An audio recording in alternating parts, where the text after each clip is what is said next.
school as part of a club called Moot Court, and this is where students act like they're lawyers and they fight in cases against the Supreme Court. So that meant I knew a lot of rights and laws that people had. I never really shared this with my friends because I thought it was super nerdy and really not that important. But then in high school, one of my friends, he actually got in trouble with law enforcement. It was a really small charge, but he blew it out of proportions. He didn't really know how to handle himself, and so he actually ended up spending time in juvie. From that, I realized how important it is for people to actually know what rights they have. And so in my speech, I'm going to cover important rights that everybody has and different ways you can apply in situations, such as if an officer is at your home, if you get pulled over, and if you're ever detained. And so from there, let's go into our first topic, which is what to do if an officer is actually at your doorstep. And so one thing to remember is that everybody has the basic right that protects them from invasive home searches. In fact, according to FindLaw.com, in the 1981 Supreme Court case of Stegall versus United States, the courts found that homes have maximum privacy protection, which means that police officers cannot search your home without a warrant. And so example of this is if a cop walks by your house, they smell weed, they believe you have something in your house, they actually can't search your house without a warrant. Now, one exception to this is if you invite them in, then that is called consent, and the officer can just search your home. Anything they find can be used against you. So one thing to remember is no warrant, no search. So let's go into our second situation. Now that you know what to do if an officer is at your home, let's go over what you can do if an officer is at your car window. And that goes to our second situation.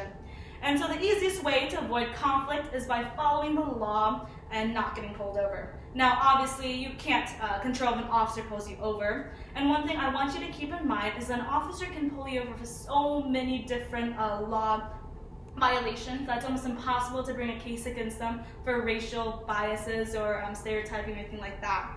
Another thing I want you to keep in mind is that they don't need a warrant to search your car like they need your house. They actually just need probable cause. According to flexyourrights.com, they define probable cause as police officers seeing or smelling anything illegal in your car. Now, if you do get searched, it's very important that you stay calm and you comply to what they say. Now, you can do more than that to protect your rights, and that's where it comes into two key phrases. And one of them is saying that you do not consent to the search. And the other one is asking if you're free to go or if you're being detained. These two key phrases are important because they will help you in the future if it ever comes to a court case. Now that we've gone over ways to interact and the rights that protect you with police interaction, let's go over what you can do if you ever get detained. And so our final situation is what right protects you through detainment. And one really important right through detainment is unreasonable detention, and that's defined as being detained much longer than what you're being charged for reasonably. And so according to the law office of David Sloan, a judge will actually drop any criminal charge against you if they found that you're unreasonably detained. And so one example of this is if an officer pulls you over because they think you have weed in your car, but they don't really know, and they make you wait like 5 hours to see if you actually have something in your car, and they wait for a dog to come and sniff it out, and they find something in it. Well, the judge will probably call that as unreasonable detainment, and anything they found in your car will actually be dropped from your criminal charge. And so that's really important to remember if you are ever detained.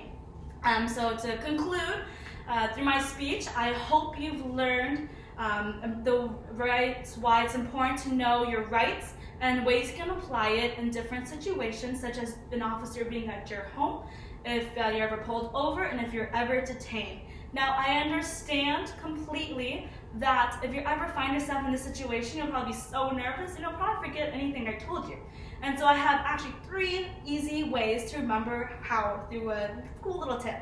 And so the 3 key things from my speech I want you to remember is 1, no warrant, no search. You can remember that because you have one finger up, just nag your finger like no, no, no, and that's no warrant, no search. Number 2 is I do not consent to the search. And you can remember that because you cannot consent just to yourself. You need another person to consent to. So one's you and one is the officer.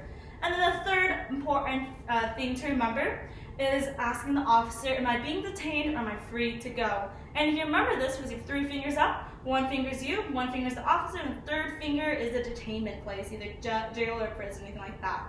And so that's a cool little trick to remember my 3 important key things for my speech.